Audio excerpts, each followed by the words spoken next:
The last open seaport, the last major supply line to the Confederate Army, the headquarters for the Department of the eastern portion of the Confederate Army. It's here. It's in Weldon. The bloodline for that army is in North Carolina. Without the railroad, the junctions here, and the canals supplying it, that army does not exist past a certain time. This, North Carolina, Weldon, Roanoke Rapids, this is the place that keeps that war alive into 1865.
We're back out on the trails again here in North Carolina, and today I'm at a place that many people probably don't stop and think about the American Civil War, and it's a place called the Roanoke Rapids here in North Carolina. We're going to walk around here and see what the historic portion has to offer. There's not much of it left, but there's some pretty cool sights to see out here, and we'll see if we can get it on video for you.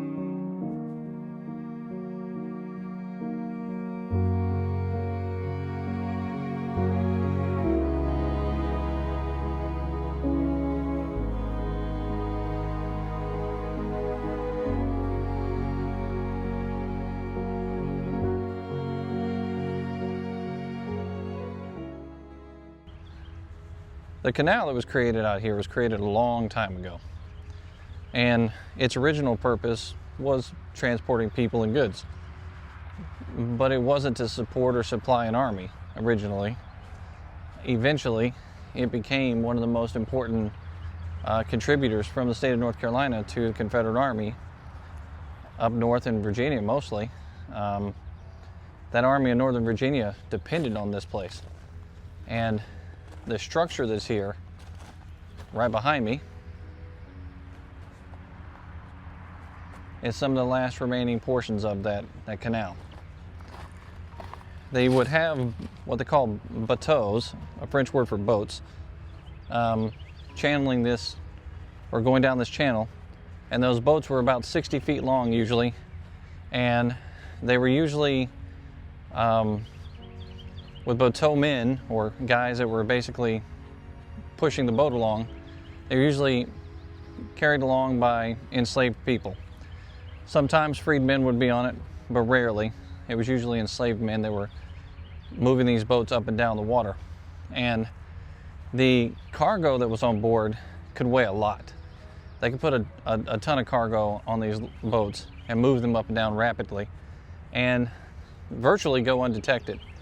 And eventually, the supplies that was here in Roanoke, in this area in North Carolina, where the Roanoke Rapids are, would be stored out here, put on those boats, moved off to another direction, and then eventually put on railroads at the Weldon Railroad and moved up into Virginia and even further north, and sometimes off to the other direction too to supply the Army of Tennessee as well.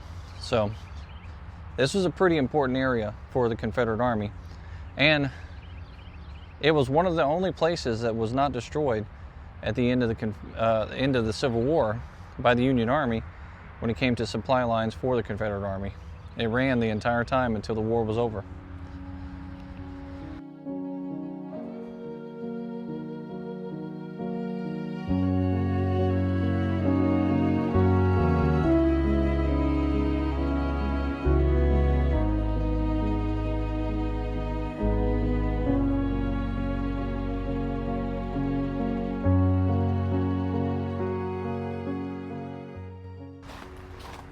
Now, it's neat places like this I like to walk around and kind of get a feel for. There's not much of it left, but the walls and the signs that are out here that are provided tell a really unique story. And unfortunately, I'm out here on a Sunday, so the place is closed.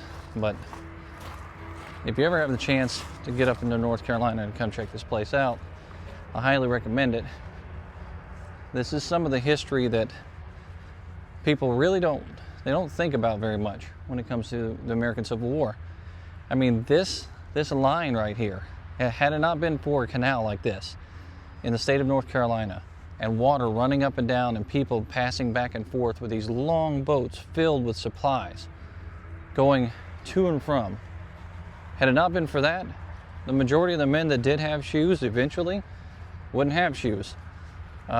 The supplies, the food, all of those things, the things that keep an army going, that stuff comes from this area. Ulysses S. Grant himself, near the end of the war, knew that this place was one of the most important places when it came to the Confederate Army and supplying it. And that's why he made so many attempts to attack the railroad that came down through North Carolina to this area and the Weldon area. It's a pretty significant piece of American Civil War history. And like I said, if you get a chance to come out here and visit it for yourself, it's definitely something you need to do. The American Civil War Trails system has a link to it on their site, civilwartrails.org, and you can go straight to it and click on the GPS coordinates, and it'll take you right here to this location. And there's another sign in this area too, and we're about to drive on over there and see what that's like in just a minute.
I tell you, some days out on the Civil War trails, It can be a little bit boring, but other days it can be quite the adventure.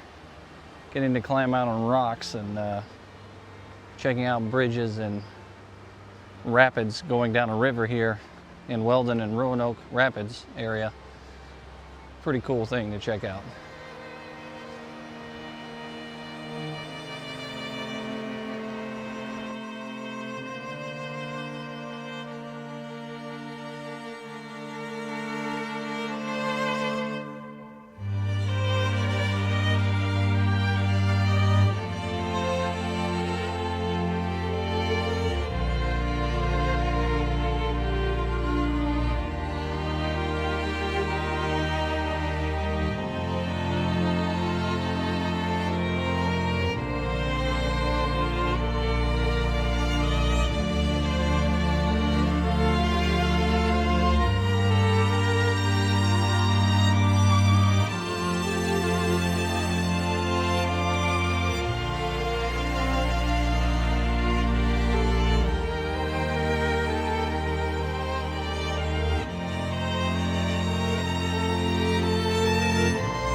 I'm out at the stop right now called the Wilmington and Weldon Railroad Trestle Stop out here in Weldon, North Carolina. It's kind of hard to believe it, but this town at one point in time was the center hub for multiple railroads. And according to the sign out here, it says the Wilmington, the Weldon, Raleigh, Gaston, Petersburg, and Seaboard and Roanoke Railroad. I mean, all of them came into this area here, and up and down the river, steamboats would chug along as well. This is a very significant hub for goods and personnel to be transported back and forth. This town was teeming with all kinds of business and people. But of course, like many of these small towns in these areas, they just kind of shriveled up and went away over time. And if you go to the downtown area, many of the 1950s storefronts are completely vacant, run down, and just really isn't a nice place to look at. But the outskirts here, where this park is, where I'm at right now, is a beautiful place that you can actually go down and fish at the river and check out some of the history.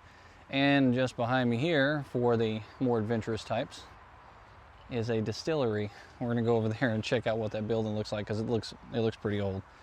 But this is just another interesting stop out here on the Civil War trails in North Carolina.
Traveling these beautiful places out here in North Carolina, it's very easy to see why it's such an appealing state. A lot of these areas that I've been to so far are very, very clean, very well kept. Large, beautiful buildings that are still intact, and a lot of history out here on these signs. Wayside markers that a lot of people just don't visit. Hopefully, this video can bring a little bit of awareness to the beautiful places out here, and maybe you'll get a little something out of it when we stop at all these stops. We're going to make our way now from Weldon and head down to another significant location as we're making our way towards the coast of North Carolina today on the Civil War trails.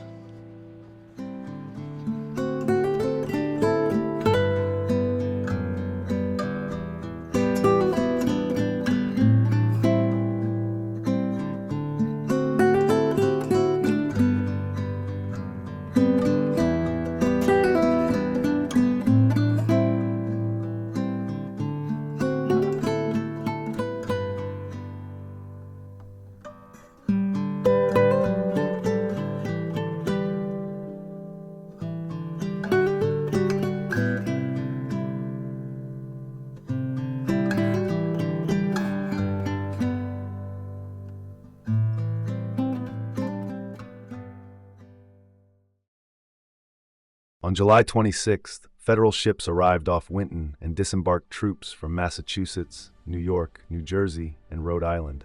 These units, led by Major General John G. Foster, were sent to support Colonel Samuel P. Spear and a cavalry brigade expected shortly from Virginia. Together, the Union force numbered around 5,000 men. Spear arrived on July 27th, and both his and Foster's movements were quickly detected by Confederate scouts. Orders were sent to newly promoted Brigadier General Matt W. Ransom to move his brigade south from near Petersburg, where it had been defending Richmond from Union forces in Williamsburg. Ransom's force, parts of the 24th, 35th, and 49th North Carolina regiments, and 2 Georgia artillery pieces, reached Gettysburg at dawn on July 28th. He sent his roughly 200 men to Boone's Mill, a strong defensive spot on the main road through Gumbury Swamp. Ransom and his staff rode to Jackson to gather intelligence on the Union troops, but on the way back were pursued by Union cavalry. They barely reached Boone's Mill, under fire the entire way. Ransom ordered the bridge planks removed and his men to form ranks. Spear brought up artillery and bombarded the Confederate position for over an hour, then ordered a direct attack. This was repelled by heavy Confederate fire. Spear then attempted to flank the position on both sides through the swamp, but Ransom moved his guns forward and swept the woods with grape and canister shot. This, combined with infantry fire, halted the attack. After 5 hours of fighting, Spear withdrew under cover of night. Union losses were reported as 11 dead buried on the field. Confederate casualties included 1 soldier killed from the 49th Regiment and 3 wounded from the 24th. So out here in this unassuming place, General Matt Ransom's men were out here basically taking a bath in the mill pond water that's just directly right across over here. And we'll walk over that way so you can see the water here in just a second. But his men were out there splashing around and having a good time generally, and then all of a sudden up comes Colonel Samuel P. Spear's cavalrymen, and from behind us basically, about 50 yards away. And as they're sitting out there in this serene, beautiful place, all of a sudden bullets start careening off the water. And these men realize they are caught in a bad situation and quickly have to get out of this water. Spear had basically thundered through Jackson en route to destroy Wilmington and the Weldon Railroad Bridge over Roanoke River at Weldon. He surprised Ransom half a mile outside of town, and Ransom's naked soldiers scrambled for their weapons, and Spear stopped, dismounted his men. But not all the Confederates were caught off guard. The 24th North Carolina Infantry were entrenched with 2 Macon light artillery guns near the mill pond, with 8 companies of the 49th North Carolina camped nearby. Skirmishers advanced against the Federals, but the 11th Pennsylvania Cavalry and 2 guns from Stewart's Mounted Battery soon pushed them back, as the Pennsylvanians formed a mounted attack. The 1st New York Mounted Rifles arrived in support to strike the Confederate left and right flanks. The Federal battery began shelling the earthworks, but Spear's flanking attempts failed in the fading light. With his brigade isolated, Spear withdrew through Jackson to Winton. He lost 25 men. We're going to go out here and check this out.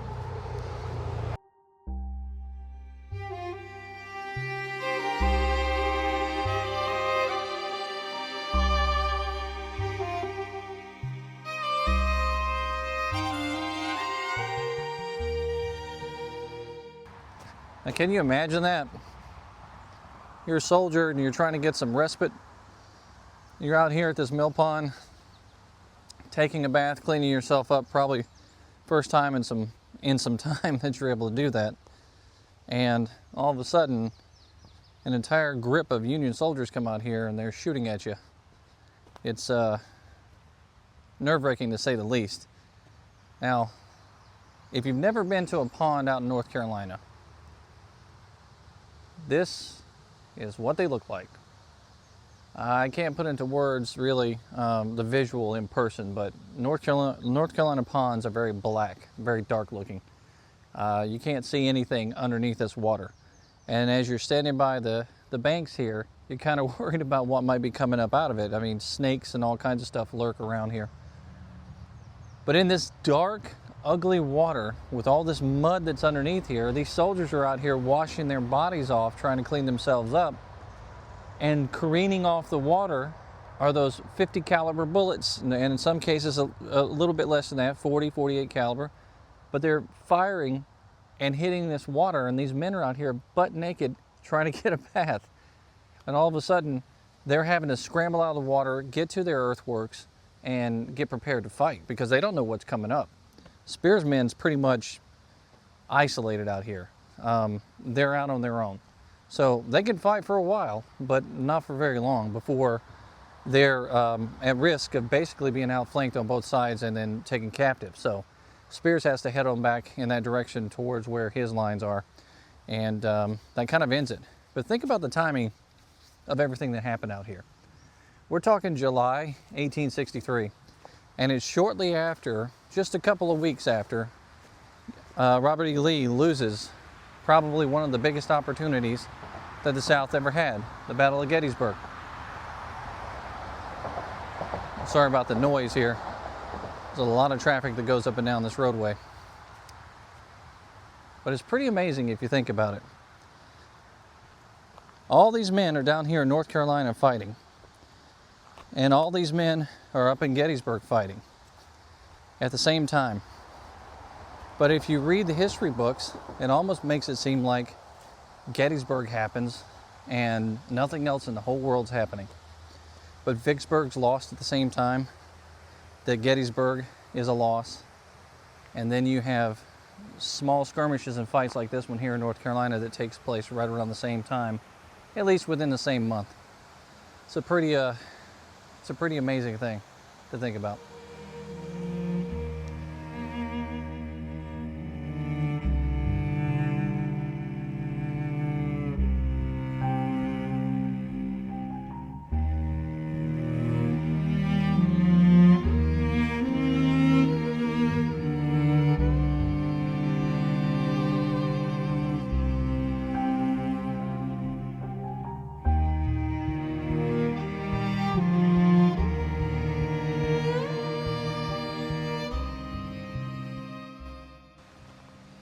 So there's really not much to see at this stop other than the mill pond water itself, and it's a pull-off with a picnic table or two, and it's a place where it looks like a lot of people like to go fishing, probably for catfish out here in this mill pond. But it's still a really neat stop and some pretty amazing history in North Carolina. We're going to push off from here and head down the road a piece to another place that has a little bit of Confederate history and Union history as it pertains to the Navy, and a lot of fighting actually took place out there in this next stop that we're going to. So just sit tight, we'll make our way over there.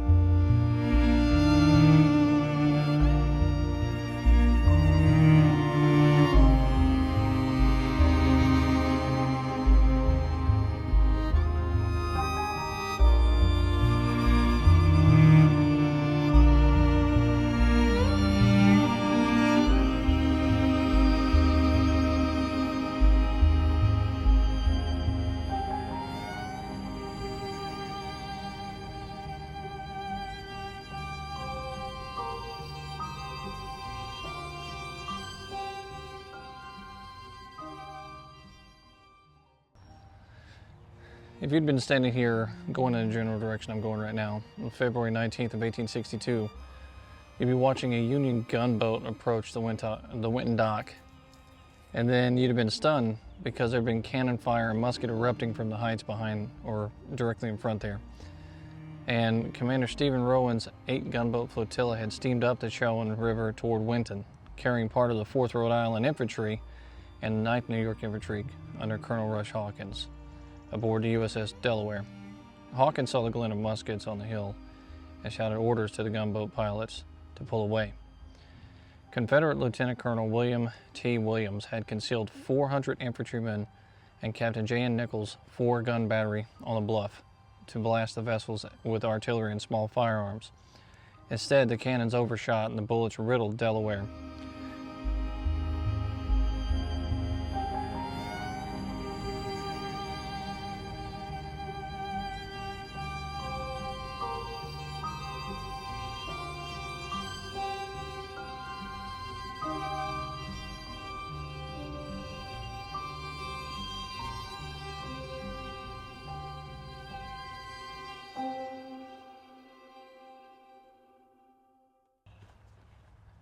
So on the bluffs here directly behind me is a piece of private property.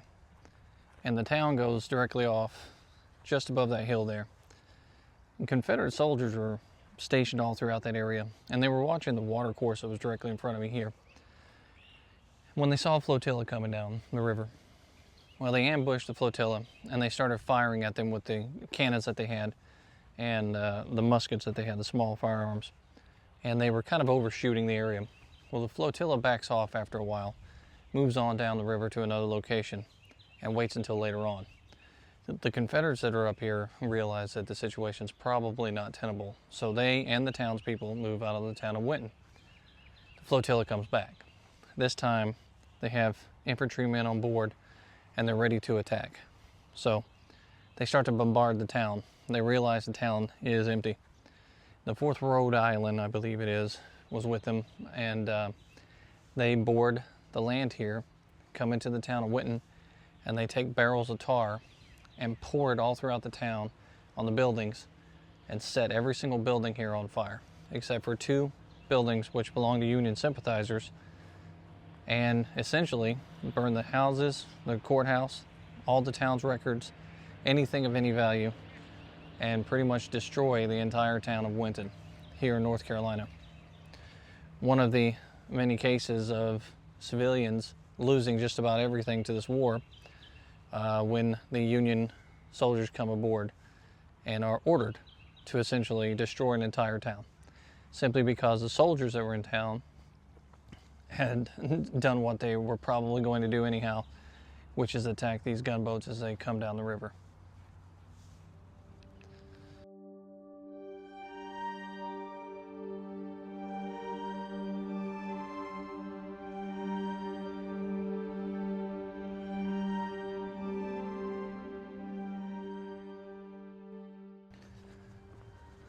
There's not much to look at out here today. It's just a small, simple park. It's got a Civil War trail sign out front. The river floats past and everybody comes out here to fish. But you can go into the town and check out some of the older buildings that are there and then read the sign for yourself. But really, there's not a whole lot to look at here in Winton.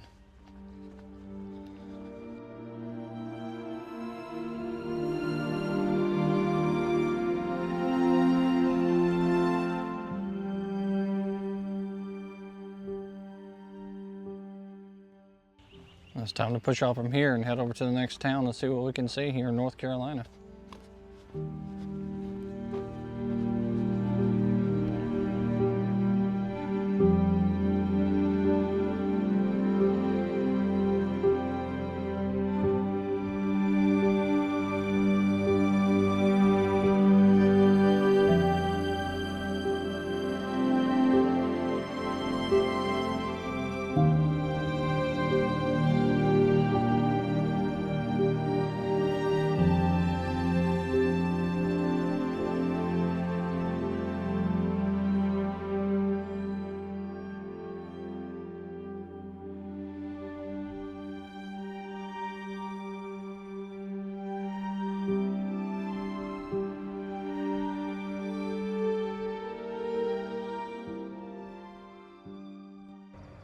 So an interesting side stop out here at Gates County, North Carolina.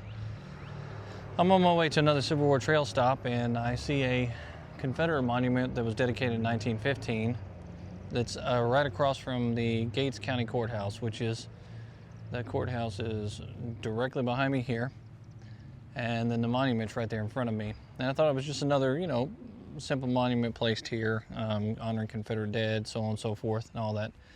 And directly beside it, there's a new tablet, and it says, "United We Stand, dedicated 2022 by the citizens of Gates County." And it goes on to say that the Civil War was a major event in U.S. history that cost lives of thousands of citizens, left the landscape in ruins. Despite losing the war, there was a movement in the South during the era of Jim Crow to memorialize and honor veterans who sacrificed their lives for the right to secede from the Union while defending the institution of slavery. And then it goes on to talk about unity, racial equality, ending racism, things like that. And then it talks about how removing statues does not end racism. Only love does that. I think it's kind of a fitting tribute to that whole time when everything was being moved and taken down, that they put that statue up right beside this statue to leave the history in place, to stand as a testament of time to that era, but at the same time talk about future generations and the way that they see these things. Not only that, but talk about unity as a town and as a county to come together to do something like this. So it's pretty neat. I like it.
If I'd have said the 1st North Carolina to you, you would have thought that I was talking about a Confederate group.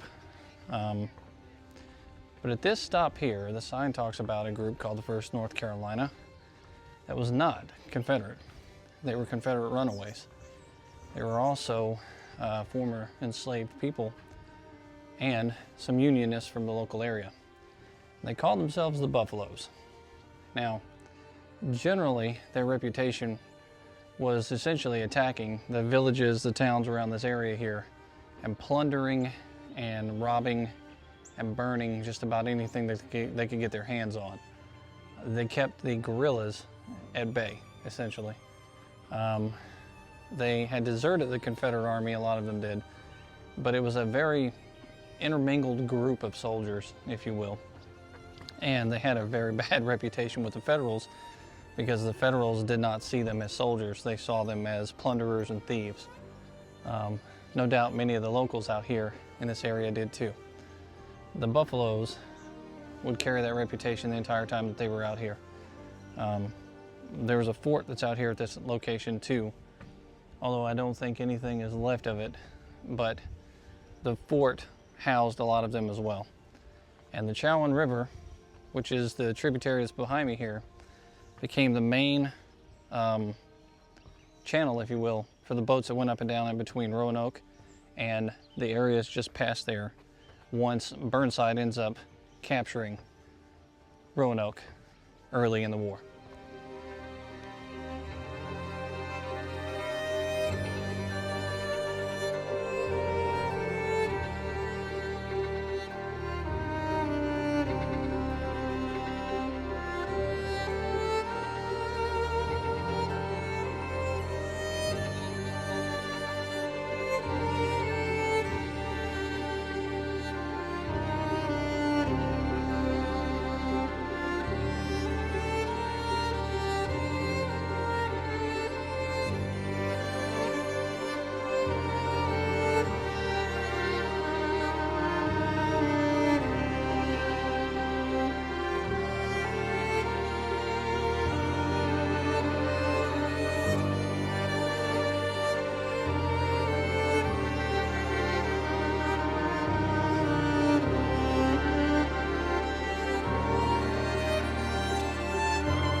In December 1861, a drum's loud rattle shattered the silence here as the 3rd Georgia Infantry marched by this lock north to winter quarters in Portsmouth, Virginia.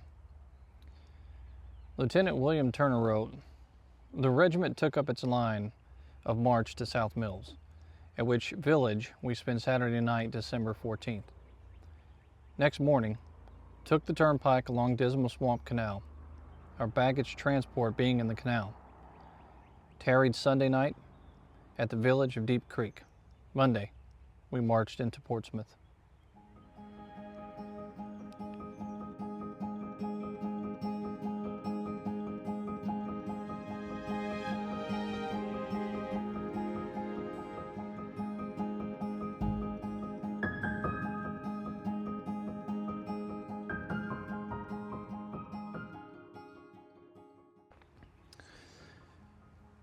It was February 10th, 1862, and the CSS Beaufort and Appomattox came racing up through this area here. And they had just survived a clash with the Union forces at Albemarle Sound. Beaufort passed through the lock itself, but Appomattox was just too wide to follow. The Confederates scuttled it here, not too far from where we're located. And in April 1862, fearing that a Confederate ironclad would steam to Albemarle, the Sound via canal, Union General Jesse L. Reno's command attacked Confederate fortifications at South Mills. The Federals forced to retreat but were unable to destroy the locks. This would be called the Battle of South Mills. And this is the location that we're at now. Now, there's really nothing much to see out here other than the sign that we have from the Civil War trails, and then this, what they're calling a lock, or this body of water that extends all the way up here. And this is a canal. Now, remember this trip that we started out by going to a canal. And that was in Roanoke Rapids.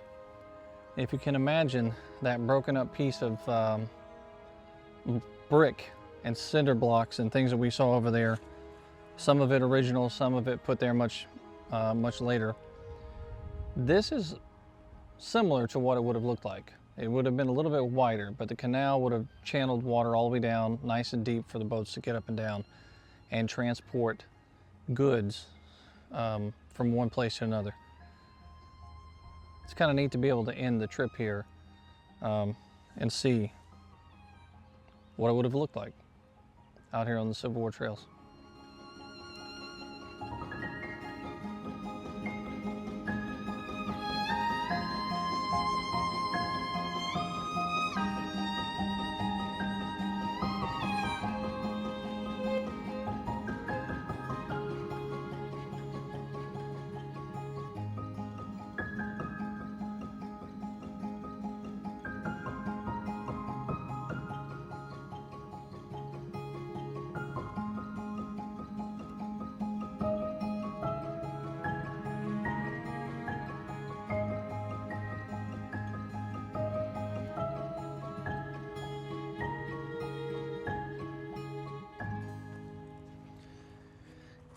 Now, the 3rd Georgia that we just talked about, the 3rd Georgia marched past here and they were headed north on their way to the Confederate Army to go into camp and to eventually go into service of the Confederate States Army.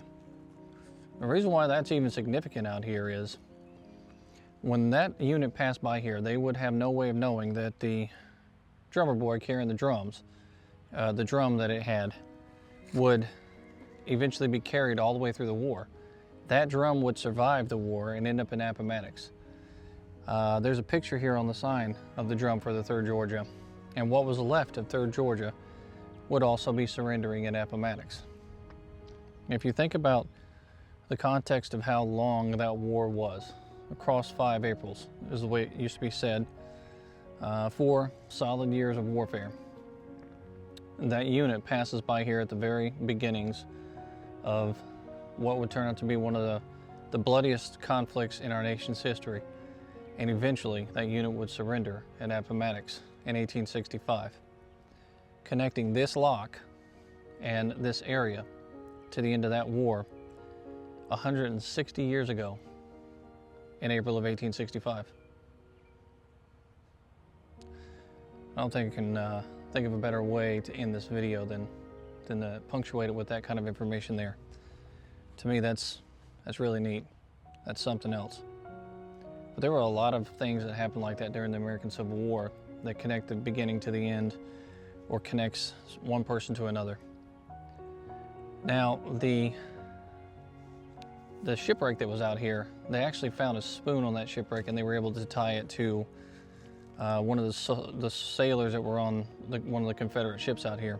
And that's how they were able to determine that the shipwreck they found was actually one of those boats.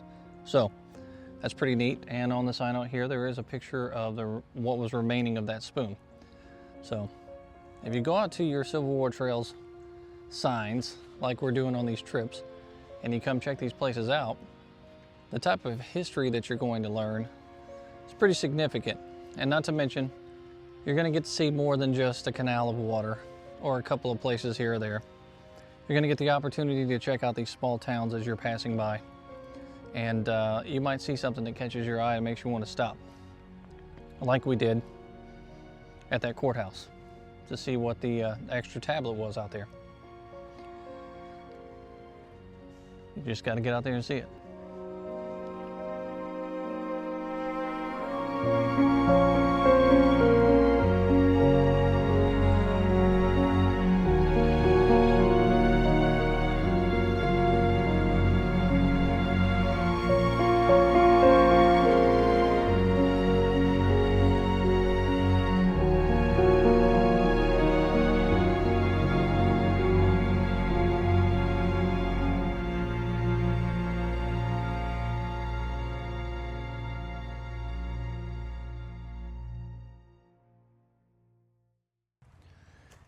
Well, I could mess around on these roads all weekend long, every weekend, but I have to get back to the house, get prepared for the next live stream that's coming up, and start editing this video. So I appreciate you coming out and checking out all of our videos here on YouTube, and make sure to hit that like and subscribe so that you can keep in touch with what we're doing here on this channel, and look out for what's coming up.